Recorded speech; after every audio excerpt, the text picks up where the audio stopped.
China fines a comedy troupe $2 million for a joke about the military. Chocolate milk may soon be banned in school cafeterias. And Catholic priests are going to wear a QR code so we can identify them as sex offenders. These are the weird stories for Wednesday on Weird AF News, the only daily weird news podcast in the universe. Let's do it. China fines a comedy troupe for joking about their military. A Chinese comedy troupe has been slapped with a 14.7 million yuan penalty over a joke about the military that involved a slogan from President Xi Jinping. If you're wondering what 14.7 million yuan is, that's about 2 million USD. So a comedy troupe has been fined $2 million. Good luck getting them to pay that, because comedy troupes don't make very much, in case you're wondering. The comedy troupes I know get paid nothing. So I don't know what comedy troupe can afford $2 million. Key and Peele could afford to pay $2 million. That comedy troupe, and SNL perhaps, but that's about it in the world, I would say. It says here in the article, the joke, which likened the behavior of a comedian's dogs to military conduct in China, angered authorities in China. They said Shanghai Zhangyu Culture Media Company and comedian Li Haoshi had, quote, humiliated the People's Army of China. The company accepted the penalty, and they terminated comedian Mr. Li's contract. Ooh, another comedian canceled.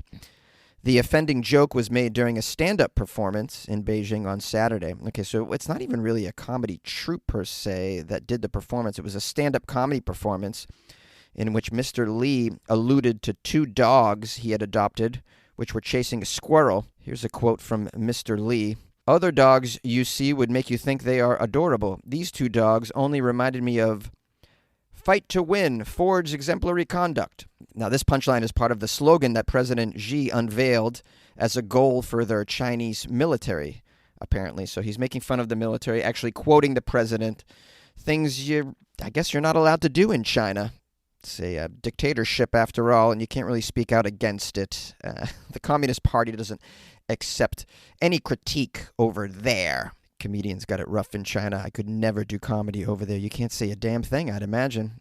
And there's cameras everywhere. They're probably watching everybody's social media, too, to make sure they don't say anything that's anti-China. Ooh, can you imagine? I have a friend who did own a comedy club in Malaysia, and he got in big trouble for putting a comedian on stage, and she made fun of the Muslim religion. It wasn't even him. It was she on his stage, and the government shut down his comedy club. Isn't that nuts? In America, we're lucky. We have freedom of speech. Comedians can, well, on principle, we can say whatever we want, but the government won't take away our right to do that. But oftentimes, via social media, society might cancel us. It says here, Mr. Li goes by the name House, so that's his comedy name. The audio recording of the performance was shared on China's Twitter-like platform called Weibo. Audience members can be heard laughing at the joke at the show. Yeah, that doesn't mean that you still can't be canceled.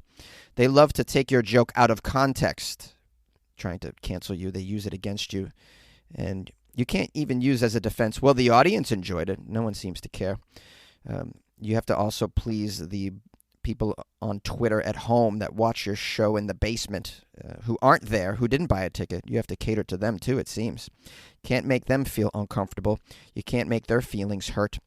Beijing authorities say they launched an investigation on Tuesday.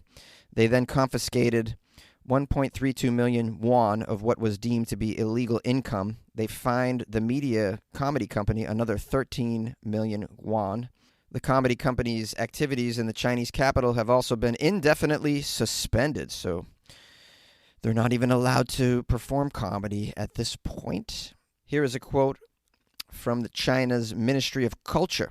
We won't allow any company or individual to use the Chinese capital as a stage to slander the glorious image of the People's Liberation Army or our president. Now, the clip went viral with some nationalists saying they were deeply offended and state media also piling upon that, but others questioned if their reactions were in fact over the top. One person is quoted as saying, "I am patriotic and really don't like others to humiliate our country, but I really don't like this atmosphere where every word about politics is so sensitive." Now, the comedian Mr. Lee, also known as House apologized to his more than 136,000 Weibo followers. He said, quote, "I feel deeply ashamed. I feel regretful. I will take responsibility. I will stop all activities. I will deeply reflect and learn from this." Come on, bro. You're a real comedian, man. You got to critique the culture. Well, you can't really do it over there, though. Come to America, man, and enjoy the freedom. Sort of. You can kind of say what you want here. His Weibo account has been suspended. Oh, no. The incident sheds light on the challenging climate for Chinese comedians who have been targeted by authorities and netizens alike. In late 2020, stand-up comedian Yang Li was accused of sexism and man-hating after making jokes about men. She probably had to. You have to even worry about them throwing you in prison in China. They will do such things. They have no qualms about making you disappear over there if you speak out against the government. How sad. I feel horrible for the people that have to live in such a place. They don't get to enjoy the freedoms that we have in the U.S., where you can get on stage and make fun of the government. And in many public places, you can also just whip out your gun. For instance, if you are at McDonald's and they gave you sweet and sour sauce for your nuggets, but you wanted honey mustard, you can whip out your gun. I mean, that's real freedom, guys, isn't it? Chocolate milk may soon be banned in school cafeterias in America. A lunchtime favorite of students everywhere in the U.S. may soon be a thing of the past. U.S. officials are considering banning chocolate milk in middle school and elementary school cafeterias. Oh, how horrible. I always looked forward to my chocolate milk treat at lunchtime. It was very sweet, much better than the regular milk, which I did not enjoy. But the chocolate milk, oh yeah, I looked forward to that. A lot of sugar in that drink, I'm sure, and that's why I didn't grow. My school lunches were pretty unhealthy back then.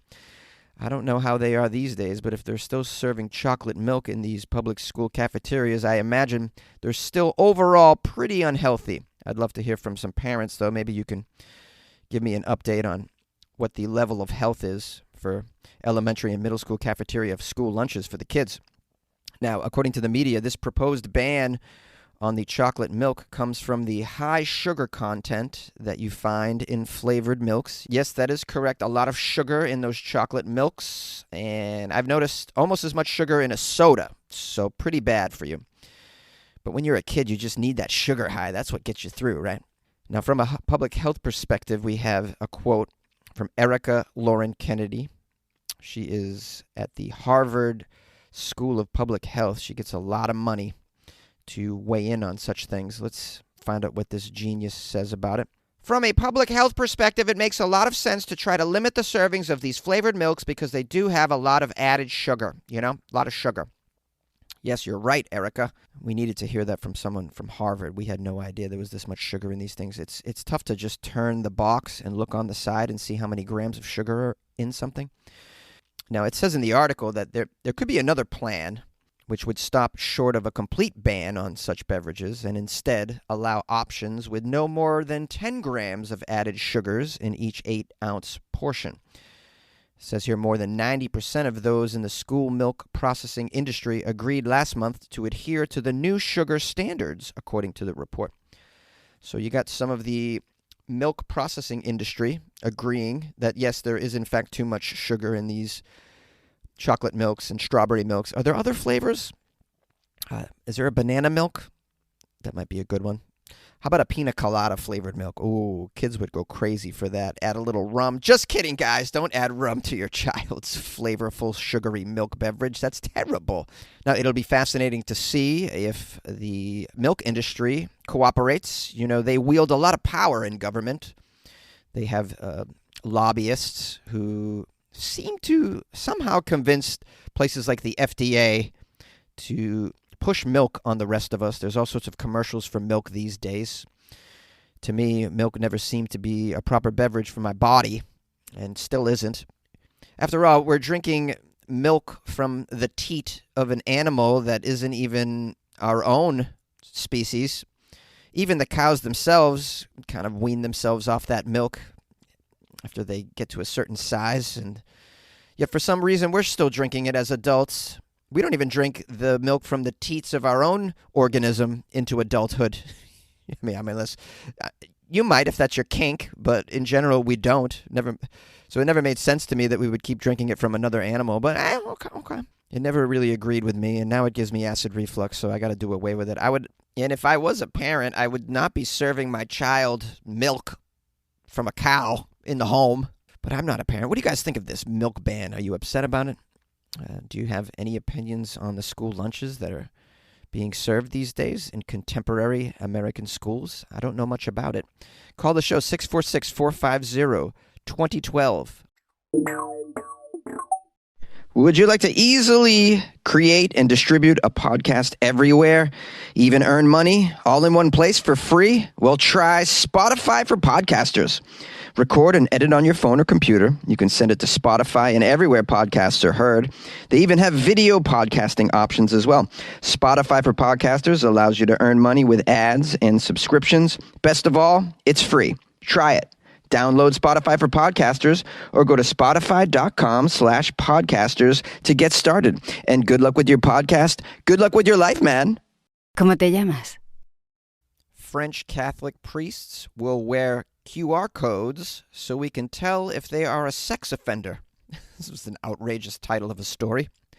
I have a feeling it's a little clickbaity, so let's read and find out exactly what's going on here. Catholic priests in France will be made to wear coded identification tags, also known as QR codes, to allow the public to check whether they may have faced sexual abuse charges.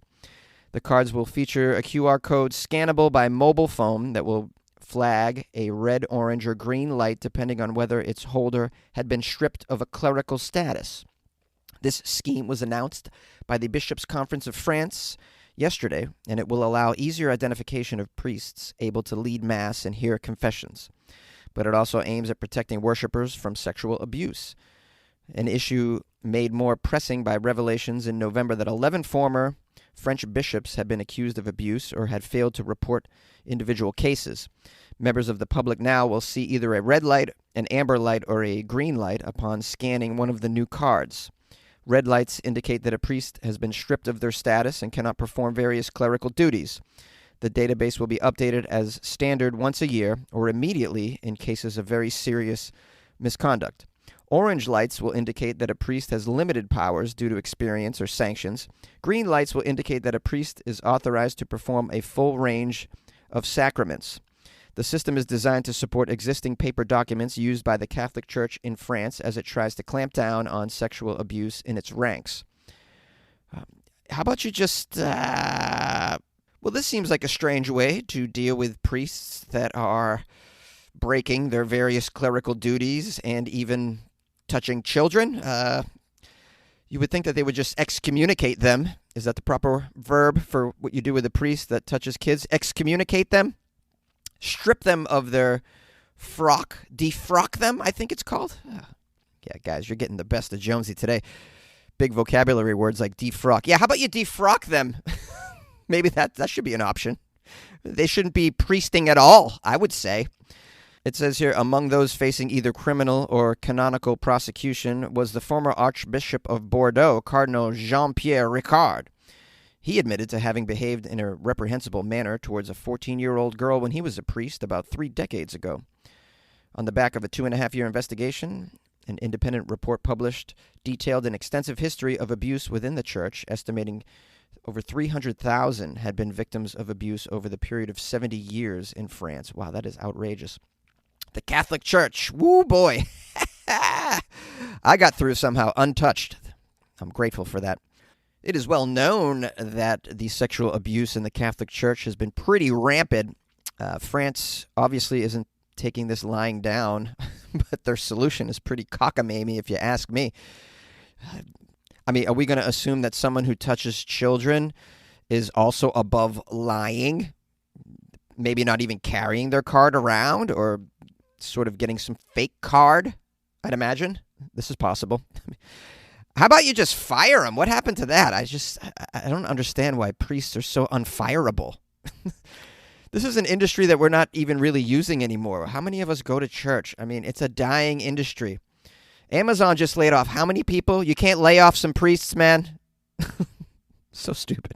Well, thank you so much for joining me for this episode of Weird AF News. If you're new to the show, please subscribe or like it. We do weird news 5 days a week, and on Friday, we only do weird news from the state of Florida. Give it a chance. Make it happen.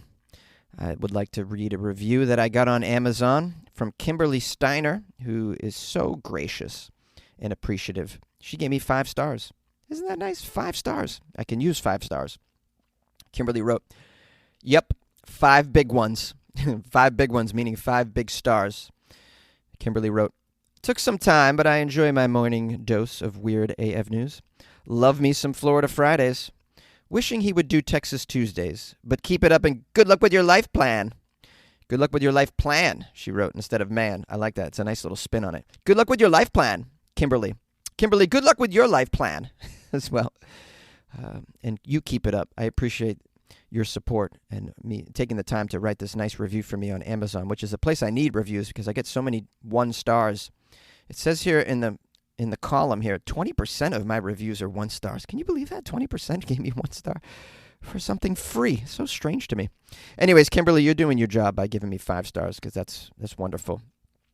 That gets me up to like a B- on Amazon, and that's lovely. I'm finally passing. I got a passing grade on Amazon. Appreciate it, Kimberly. If you guys would love to leave me a review, you can do it on Amazon. You can even write a review on Spotify on actual episodes, which is pretty cool. And I've made mention of that on here. I've read those reviews on here as well. And you can do so on iTunes, also known as Apple Podcasts. There might be other places. And if you happen to write me a review, do a screenshot and email it to me. That way I know. funnyjones@gmail.com is the place to go. You can also slide it into my DMs on Instagram at funnyjones as well. If you'd like to call the show and leave some feedback, always welcome calls. 646-450-2012. Please try to keep it clean. Don't drop any F-bombs if you could do that, please. We got some listeners that are on smart speakers, which that broadcasts through the entire home, and children could be listening. So keep the F-bombs out of it if you could, please. I'd appreciate that. Lastly, I just want to say to you all, I appreciate your time. If you'd like to support the show somehow, you can leave me a review or go to weirdafnews.com and you could join the Patreon or buy me a coffee over there. And tell a friend about Weird AF News if you get a chance. I appreciate it. And good luck with your life, man.